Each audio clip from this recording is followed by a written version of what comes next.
Hello friends, पिछले videos में हमने फॉर्मेशन ऑफ कंपनी की बात की थी और पहली स्टेज प्रवर्तन अवस्था या प्रमोशन स्टेज के बारे में हमने जिक्र किया था। आज हम जो दूसरी स्टेज है इनकॉर्पोरेशन और रजिस्ट्रेशन ऑफ कंपनी, इसकी चर्चा करेंगे। कंपनी निर्माण की जो दूसरी अवस्था है उसको हम इनकॉर्पोरेशन या रजिस्ट्रेशन ऑफ कंपनी के रूप में जानते हैं। कंपनी का समामेलन एवं पंजीयन। कंपनी निर्माण की दूसरी अवस्था में कंपनी का समामेलन एवं पंजीयन करवाने की कार्यवाही की जाती है।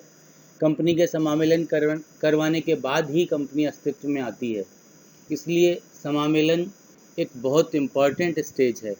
एक कंपनी के समामेलन के लिए अनेक कार्य करने पड़ते हैं। उन समस्त कार्यों को हम 4 भागों में बांटते हैं। प्रारंभिक तैयारियां करना, समामेलन हेतु आवेदन करना एवं प्रलेखों की सुपुर्दगी करना, रजिस्ट्रार द्वारा प्रपत्रों की जांच करना तथा समामेलन का प्रमाण पत्र तथा कंपनी पहचान संख्या CIN जारी करना।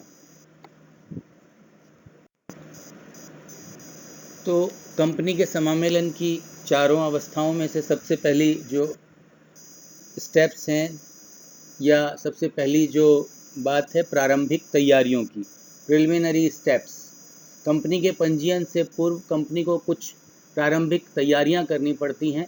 इन प्रारंभिक तैयारियों में बहुत सारे काम सम्मिलित हैं, जिसमें सबसे पहला कार्य है कंपनी का प्रकार निर्धारित करना। प्रवर्तक को सर्वप्रथम अपनी कंपनी का प्रकार निर्धारित करना होता है। कंपनी अधिनियम के अंतर्गत सार्वजनिक कंपनी तथा निजी कंपनी के पंजीयन का प्रावधान है।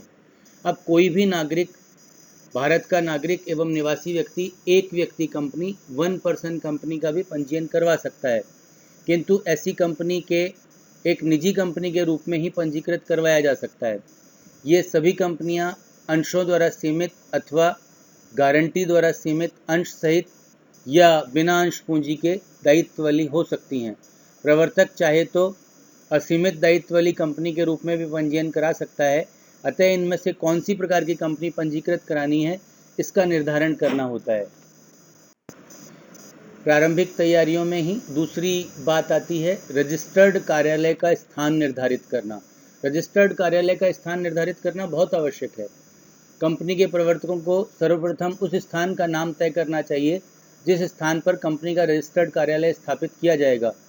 यदि किन्हीं परिस्थितियों वर्ष रजिस्टर्ड कार्यालय के स्थान का नाम निश्चित नहीं हो पाता है, तो कम से कम रजिस्ट्री कार्यालय के राज्य का नाम अवश्य निश्चित करना पड़ता है।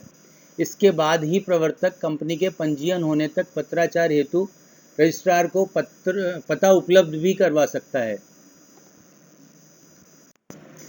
प्रारंभिक तैयारियों में ही अगली बात आती है प्रस्तावित संचालकों द्वारा पहचान संख्या प्राप्त करना।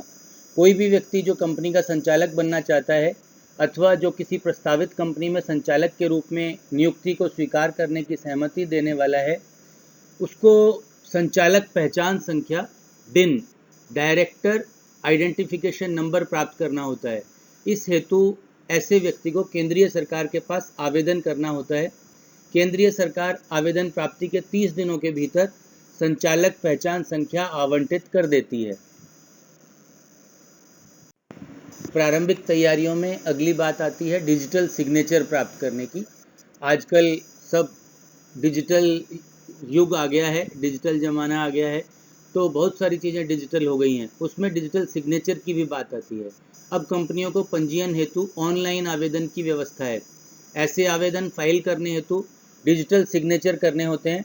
अतः प्रस्तावित कंपनी के प्रवर्तकों, प्रस्तावित संचालकों या कंपनी सचिव को किसी अधिकृत व्यक्ति से डिजिटल सिग्नेचर प्राप्त करने होते हैं और उसका प्रमाण पत्र प्राप्त करना होता है। यह उल्लेखनीय है कि डिजिटल सिग्नेचर एक इलेक्ट्रॉनिक सिग्नेचर है जो इलेक्ट्रॉनिक प्रणाली से किए जाते हैं। ऐसे सिग्नेचर सूचना प्रौद्योगिकी अधिनियम के अधीन प्रमाणित प्राधिकारी द्वारा प्रमाणित होने आवश्यक हैं। डिजिटल सिग्नेचर के बाद कंपनी के नाम का चयन और आरक्षण करना ये बहुत आवश्यक है। कंपनी का समामेलन कराने के लिए प्रस्तावित कंपनी के नाम का चयन एवं निर्धारण करना तथा केंद्रीय पंजीयन केंद्र के registrar of the central registration centre से उस नाम को कंपनी के लिए आरक्षण करवाना पड़ता है। यह आवेदन पत्र फॉर्म नंबर INC 1 में होना चाहिए तथा आवेदन के साथ निर्धारित शुल्क भी जमा करवाना चाहिए। तत्पश्चात केंद्रीय पंजीयन केंद्र का रजिस्ट्रार कंपनी के प्रस्तावित नाम की उपलब्धता तथा वांछनीयता की जांच करता है। जब यह वांछनीय और उपलब्ध हो तो उस नाम के लिए आरक्षित कर देगा। ऐसा नाम उस कंपनी के लिए आवेदन की तिथि से 60 दिनों तक आरक्षित रहता है। यह उल्लेखनीय है कि केंद्रीय सरकार ने कंपनी के नाम को वांछनीयता को निर्धारित करने वाले नियमों को अधिसूचित कर दिया है। कंपनी का नाम निर्धारित होने के बाद, रजिस्टर्ड पता निर्धारित होने के बाद सीमा नियम तैयार करने की बात आती है। ये सीमा नियम बहुत इम्पोर्टेंट है। कंपनी का एक सबसे इम्पोर्टेंट डॉक्यूमेंट अगर कोई है तो वो सीमा नियम है। तो कंपनी के समामेलन हेतु प्रवर्तक सीमा नियम तैयार करते हैं। अधिनियम की अनुसूची 1 को तालिका A, B, C, D तथा E में विभिन्न प्रकार की कंपनियों के लिए सीमा नियम के प्रारूप दिए गए हैं। प्रवर्तक को अपनी कंपनी की प्रकृति के अनुरूप उचित तालिका के सीमा नियम के प्रारूप को ध्यान में रखकर अपना सीमा नियम तैयार किया जाना चाहिए। इसे तैयार करते समय प्रवर्तक अपनी कंपनी के प्रस्तावित कंपनी सचिव अथवा किसी वकील या अन्य पेशेवर व्यक्ति जैसे CA, CS आदि की सेवाएं ले सकता है। तो सीमा नियम तैयार कराना भी बहुत जरूरी है। कंपनी के जीवन में सीमा नियम के अलावा अंतर नियम भी आवश्यक होते हैं। तो प्रारंभिक तैयारियों में अगली बात आती है अंतर नियम तैयार करने की। अंतर नियम कंपनी का एक बहुत महत्वपूर्ण लेख है। कंपनी के अंतर नियम में कंपनी के आंतरिक प्रबंध से संबंधित विनियम लिखे जाते हैं। अंतर नियमों में सरकार द्वारा निर्धारित बातें भी सम्मिलित की जाती हैं। इनके अतिरिक्त कंपनी के अंतर नियमों में परिवर्तन के लिए कुछ अधिक कठोर नियम कानून भी दिए जा सकते हैं। कंपनी अधिनियम की अनुसूची 1 को तालिका F, G, H, I तथा J में विभिन्न प्रकार की कंपनियों के लिए अंतर नियमों के प्रारूप दिए गए हैं। प्रवर्तक अपनी कंपनी की प्रकृति के अनुरूप इनमें से किसी भी उपयुक्त तालिका में दिए गए नियमों को अपनी कंपनी के लिए स्वीकार कर सकता है, अंगीकार कर सकता है।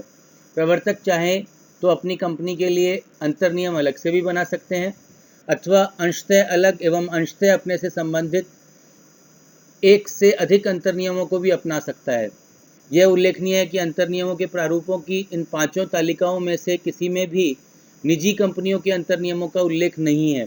अतः निजी कंपनियों को अपने मौलिक अंतर नियम बनाने पड़ते हैं।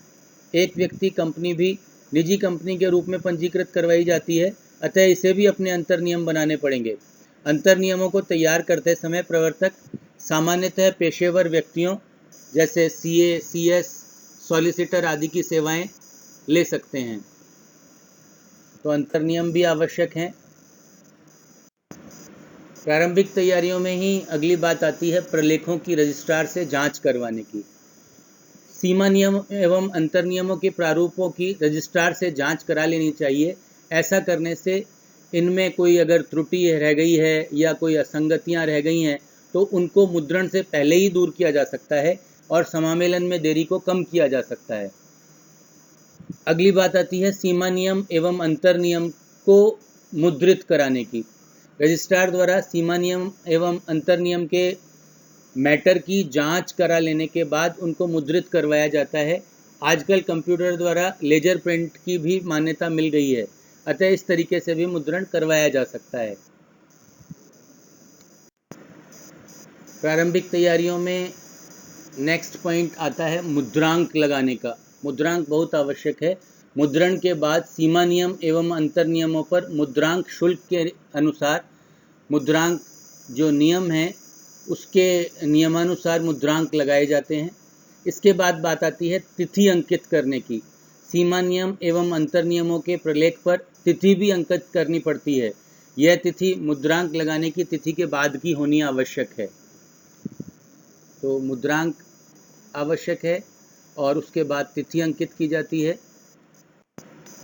अब बात आती है अभिदाताओं के हस्ताक्षर करवाने की। कंपनी के सीमा नियम में अभिदाताओं का खंड होता है जहां पर अभिदाताओं के हस्ताक्षर करवाने होते हैं। सार्वजनिक कंपनी की दशा में कम से कम 7, तथा निजी कंपनी की दशा में कम से कम 2 अभिदाताओं के हस्ताक्षर कराने आवश्यक होते हैं। एक व्यक्ति कंपनी की दशा में केवल एक ही अभिदाता द्वारा हस्ताक्षर करने होते हैं।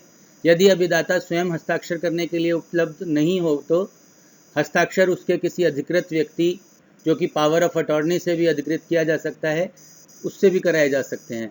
इस खंड में अभिदाता का नाम, पता, व्यवसाय आदि का उल्लेख किया जाता है। उसके बाद अभिदाताओं के हस्ताक्षरों को कम से कम एक साक्षी द्वारा प्रमाणित भी करवाना होता है। साक्षी को इस खंड में अपना नाम, पता, व्यवसाय आदि का उल्लेख करना है। यह उल्लेखनीय है कि यदि अभिदाता कंपनी है तो उसके संचालक मंडल को कंपनी की ओर से हस्ताक्षर करने के लिए किसी भी व्यक्ति को अधिकृत करना पड़ता है और उसको मुख्तारनामा, जिसको पावर ऑफ अटॉर्नी भी कहते हैं, देना पड़ता है। अनपढ़ अभिदाता की दशा में उसके बाएं हाथ के अंगूठे का निशान लगवाया जाता है तथा शेष सभी विवरण उसके अधिकृत व्यक्ति द्वारा लिखा जाता है। एक व्यक्ति कंपनी की दशा में नामांकित की सहमति प्राप्त करना। एक व्यक्ति कंपनी की दशा में प्रवर्तक को सीमा नियम में उल्लिखित नामांकित की लिखित सहमति प्राप्त करनी पड़ती है। यही व्यक्ति कंपनी के एकाकी सदस्य की मृत्यु या उसके अनुबंध करने के अयोग्य हो जाने पर कंपनी का सदस्य बनता है। उसकी सहमति फॉर्म नंबर INC 3 में प्राप्त करनी होती है।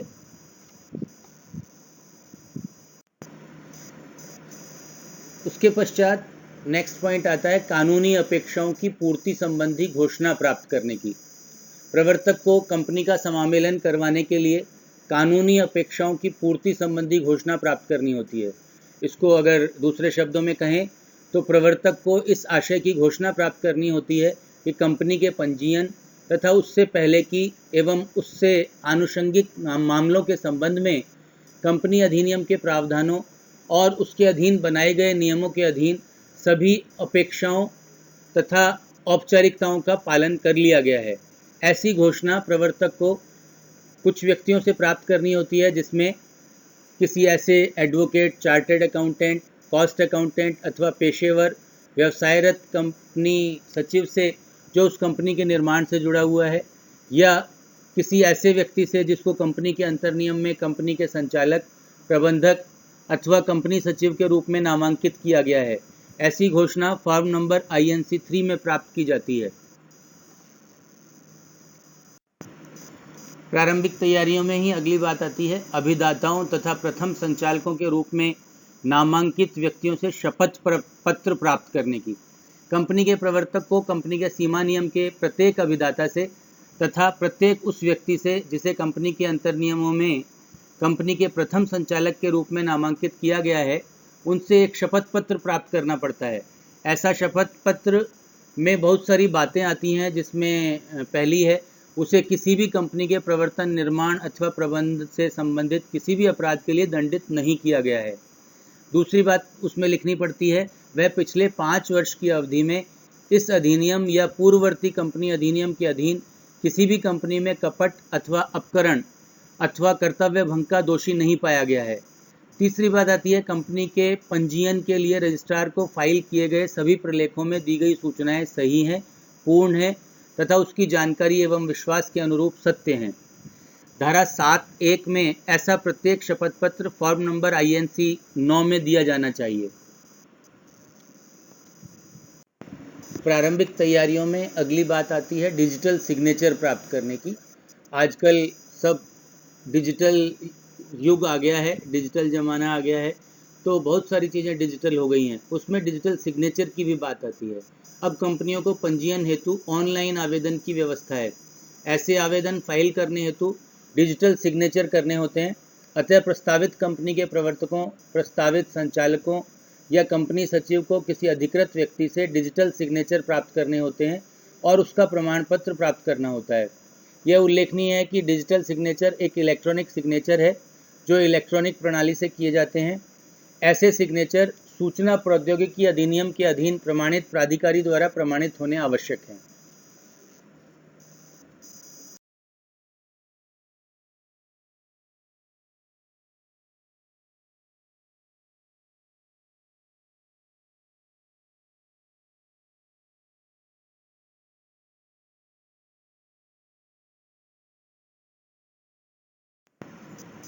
प्रारंभिक तैयारियों में नेक्स्ट पॉइंट है प्रथम संचालकों के हितों का विवरण प्राप्त करना। प्रवर्तकों को उन व्यक्तियों के अन्य फर्मों एवं निगम निकायों में हितों का विवरण भी प्राप्त करना होता है जिनका नाम कंपनी के अंतर नियमों में प्रथम संचालकों के रूप में लिखा होता है। यह विवरण निर्धारित प्रारूप में प्राप्त करना होता है। नेक्स्ट बात आती है संचालकों की सहमति प्राप्त करने की। प्रवर्तकों को उन व्यक्तियों की लिखित सहमति प्राप्त करनी होती है जो कंपनी के प्रथम संचालक बनने को राजी हुए हैं तथा जिनका नाम कंपनी के अंतर नियमों में उल्लेखित है। ऐसी सहमति निर्धारित प्रारूप एवं रीति से प्राप्त करनी पड़ती है। यह उल्लेखनीय है कि संचालकों का विवरण, उनका अन्य फर्मों में हित तथा उनकी संचालकों के रूप में कार्य करने की सहमति फॉर्म नंबर DIR 12 में फाइल की जानी चाहिए।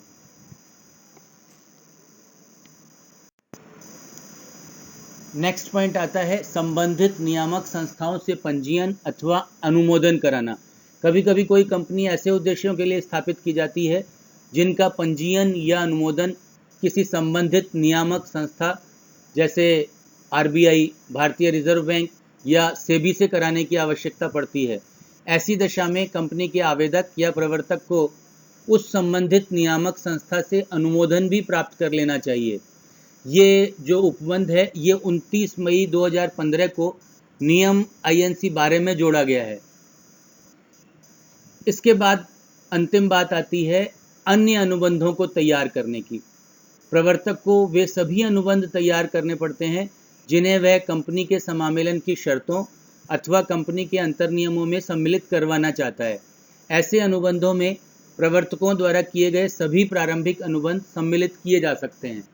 तो इस प्रकार से ये सारी बातें प्रारंभिक तैयारियों के रूप में पूरी करनी होती हैं, तभी जाके किसी प्रकार से कंपनी समामेलन के लिए तैयार हो पाती है और समामेलन ही कंपनी का रजिस्ट्रेशन कहा जाता है।